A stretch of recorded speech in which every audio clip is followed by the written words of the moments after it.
Chers frères et sœurs en islam, assalamu alaikum wa rahmatullahi ta'ala wa barakatuh.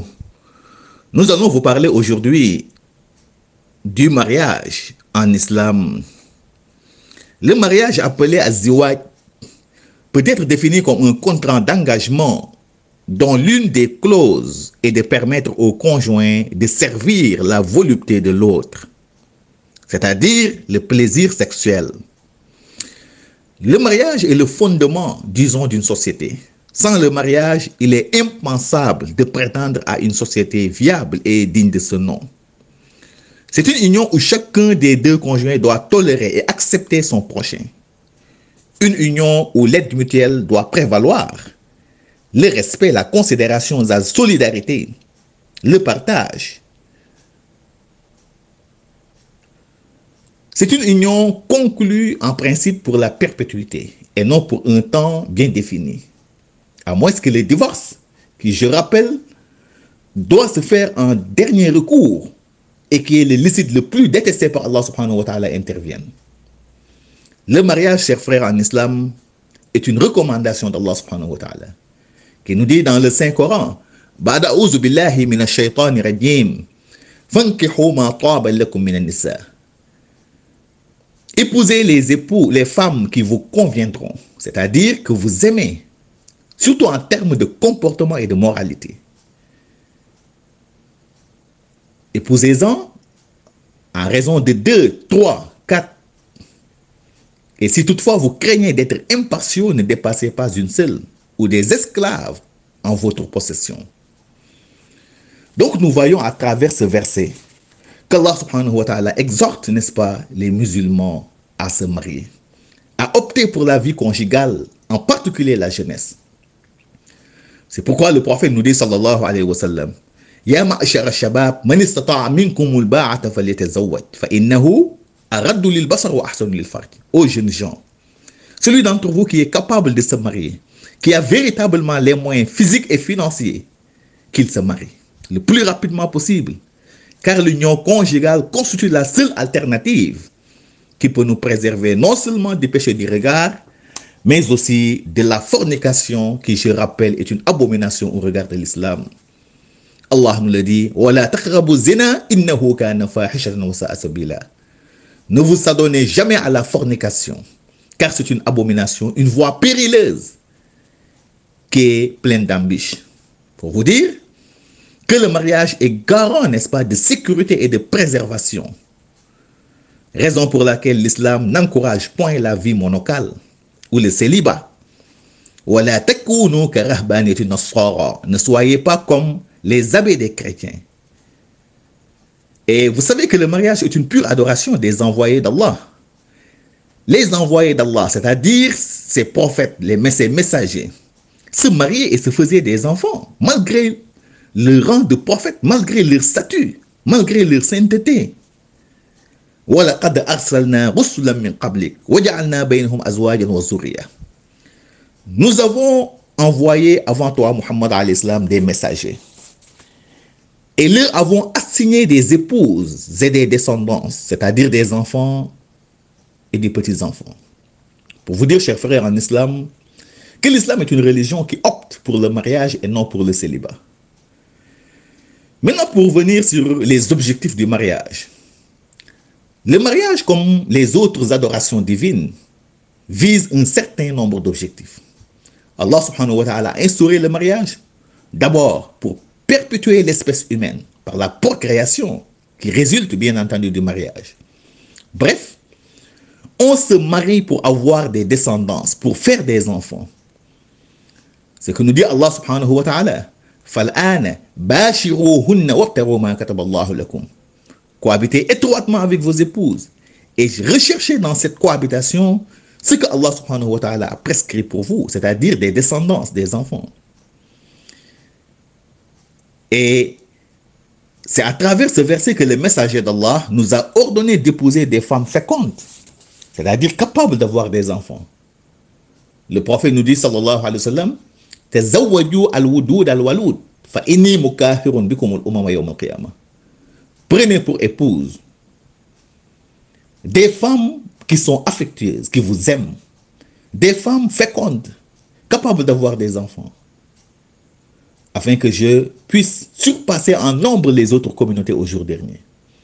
Ce qui fait que l'islam fustige et n'apprécie guère toute politique ou tentative visant à décourager les naissances sans raison valable, comme les planifications, la limitation des naissances, entre autres. Deuxième objectif, c'est de satisfaire les désirs sexuels ressentis par l'un et l'autre des conjoints, en vue d'éviter, comme je l'ai dit tantôt, la fornication, qui, je rappelle, constitue un grand péché que l'islam qualifie d'abomination, comme je l'ai dit tantôt. Et le troisième objectif, c'est l'aide mutuelle des deux conjoints, afin d'élever leur progéniture et de subvenir, bien entendu, à leurs besoins. De ce fait, il faut que l'esprit, n'est-ce pas, de tolérance, d'entraide, de partage, de solidarité et surtout encore de dépassement prévale dans le mariage, de part et d'autre. Pour vous dire que la violence conjugale n'a pas, n'est-ce pas, sa place dans le mariage, au sein même du couple. Les violences conjugales que nous avons constatées aujourd'hui et qui sont devenues très récurrentes dans notre société. On ne reste plus 1 ou 2 jours sans avoir écho à travers la presse ou les médias qu'un homme a sauvagement agressé, violenté ou tué son épouse, ou tout simplement qu'une femme a violenté son mari de façon atroce jusqu'à ce que ce dernier rende l'âme. Mais des actes de violence inqualifiables qui se passent aujourd'hui au sein des couples. Et pourtant, ce n'était pas cela en fait l'objectif du mariage. Et cher monsieur, cher homme, le mariage est une adoration divine scellée par la parole d'Allah subhanahu wa ta'ala. Et en présence également de ses anges. Donc ayez pitié des femmes. Le prophète nous l'a dit, ittaqullaha fi nisa, fa innakum akhaztumuhunna fi amanatillah. Craignez Allah subhanahu wa ta'ala dans la façon dont vous traitez les femmes, quand vous les avez prises dans la confiance d'Allah subhanahu wa ta'ala, et elles vous sont licites à cause de la parole de Dieu. Donc l'esprit de dépassement, de tolérance, de partage et d'entraide doit prévaloir. Bref, on s'engage dans le mariage pour avoir la tranquillité de l'esprit et du cœur, pour avoir la quiétude, pour avoir la paix intérieure avec son conjoint ou sa conjointe, afin de pouvoir adorer son Seigneur Allah subhanahu wa ta'ala de façon convenable. لِتَسْكُنُوا إِلَيْهَا وَجَعَلَ بَيْنَكُمْ مَوَدَّةً وَرَحْمَةً. C'est ça. Et c'est pourquoi le choix est important pour le mariage. Car il est conclu, n'est-ce pas, pour la perpétuité.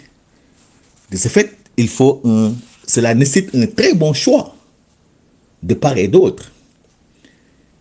Et le prophète Mohammed alayhi salam nous dit, nous les hommes, il nous exhorte à épouser des femmes pieuses d'une bonne moralité, d'une bonne réputation et d'éviter certaines considérations purement sociétales telles que la richesse, la noblesse, la beauté entre autres, qui sont des considérations qui n'ont, si vous voulez, aucun avenir, qui sont éphémères et qui n'ont aucun fondement de base en islam.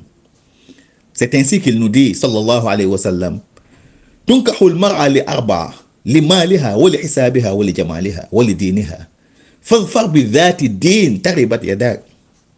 On épouse une femme pour l'une des qualités suivantes: sa richesse, sa noblesse, sa beauté et pour sa piété.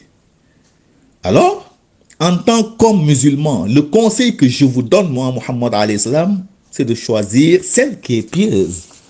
Car la piété, elle renferme, si vous voulez, toutes les qualités morales imaginables.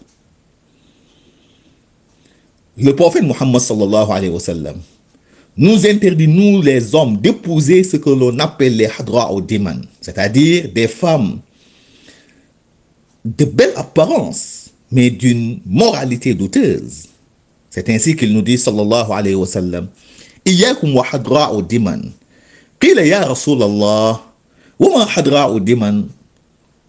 Qal al mar'atu al hasna'u fi manbati su. abstenez-vous des hadra ou des man.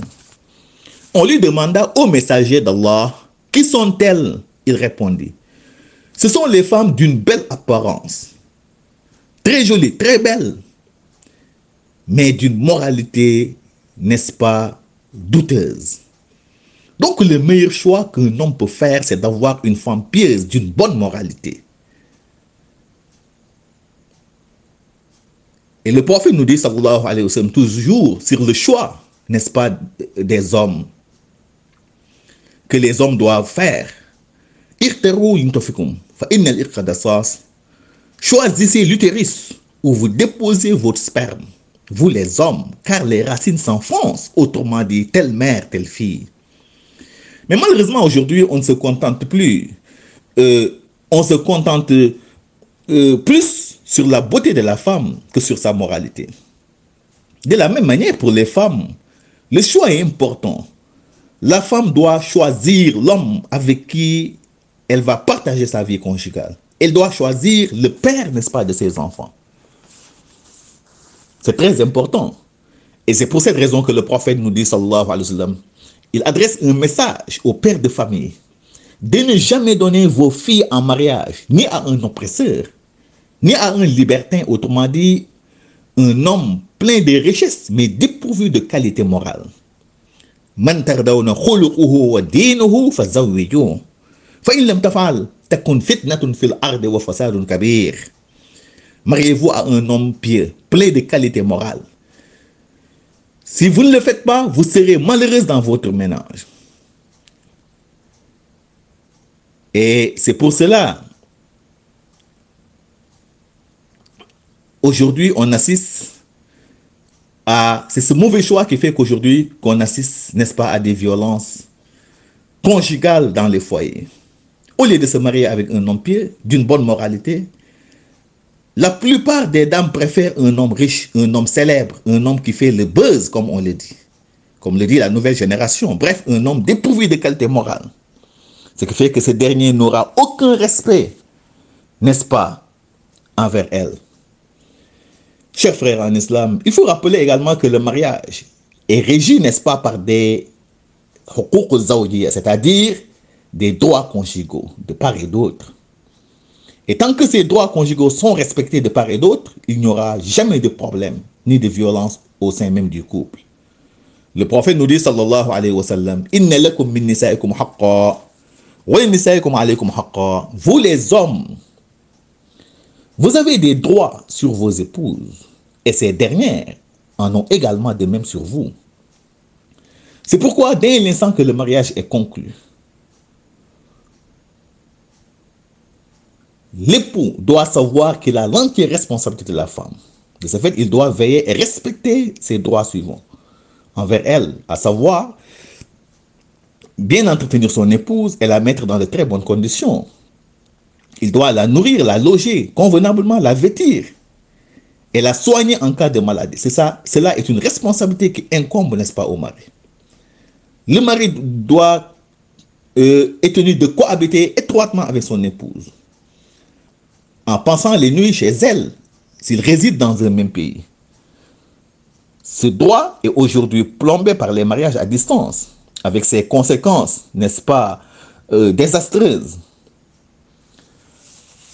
Vous savez, Allah subhanahu wa ta'ala nous dit en matière de mariage, logez vos épouses là où vous êtes. Et le mari doit être capable d'entretenir des relations intimes avec son épouse. C'est un droit inaliénable. De ce fait, si le mari souffre d'une impuissance sexuelle, la femme peut lui donner la chance de se traiter pour une année ferme. Si toutefois il guérit, le mariage continue. Sinon, le dernier mot va revenir à l'épouse, si elle va rester dans le ménage ou pas. Le mari doit avoir également un respect, une estime et une parfaite considération envers son épouse, en évitant de la déshonorer. On ne déshonore jamais une femme, en évitant de la maltraiter ou de la violenter, surtout en public.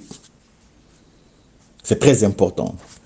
Et pour revenir très brièvement sur les droits, n'est-ce pas, du mari, il a également des droits. C'est pourquoi dès la conclusion du mariage, la femme doit savoir qu'elle est sous la responsabilité de son époux, de son mari ou de son époux.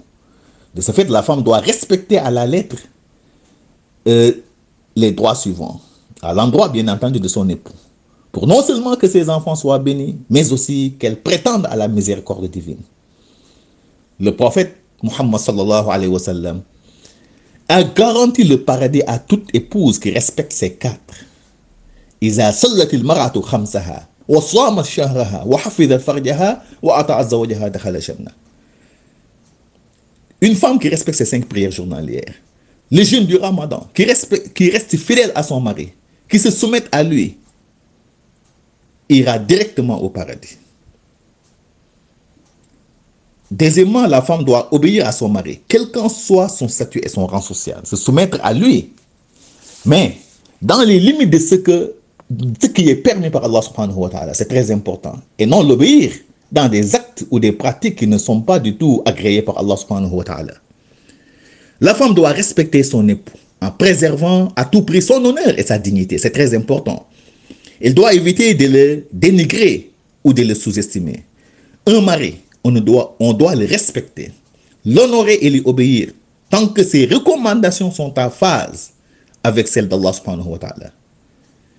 La femme doit préserver les biens de son époux et éviter surtout de les gaspiller ou de les dilapider. C'est très important car elle doit savoir qu'elle est responsable, n'est-ce pas, du foyer. Et au jour dernier, elle sera interrogée, n'est-ce pas, sur la gestion de son foyer.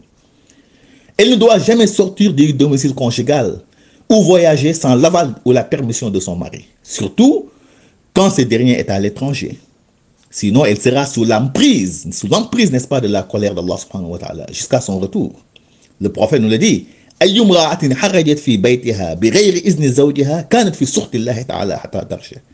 Toute femme qui sort du domicile conjugal sans l'aval bien entendu de son mari, qu'elle sache qu'elle est sous l'emprise de la colère d'Allah subhanahu wa ta'ala jusqu'à son retour.